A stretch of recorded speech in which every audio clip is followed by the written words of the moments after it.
ছেলের আজগুবি প্রশ্নের উত্তর দিতে দিতে বাবা পুরাই ক্লান্ত। আব্বা, আমরা তো আম খাই কিন্তু আমের আটি তো খাই না। হ্যাঁ, আমরা যদি আটি গিলে হেলা দেই তাহলে কি আমার পেটের ভিতর গাছ হবে? এই পাগল ছেড়া, তোর পেটের ভিতর কি নার্সারিজ দেখে আসা যাবি? পেটের ভিতরে একটা এসিড আছে, সব গলি যায়। আচ্ছা আব্বা, বুঝলাম, কিন্তু গরু সিংহের কাম কি? তো ঢুস মারা। কে আব্বা, গরু সিংহে কি ওয়াইফাই লাইন পায় না?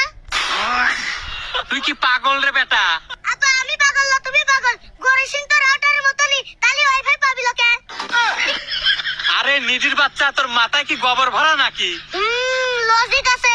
আচ্ছা আব্বা, এটা বাদ দাও। মুরগির ধান ডিম পারে, মুরগির ডিম গরম থাকে কে?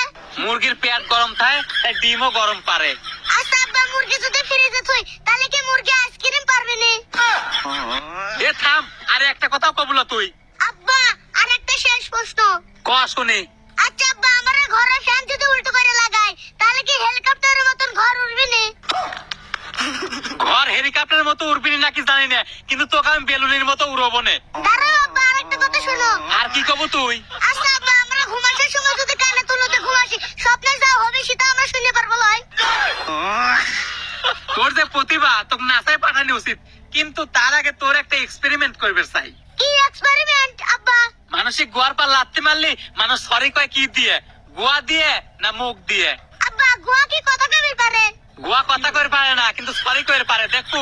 না আব্বা, আমি দেখবো না, ওই ওরম করে।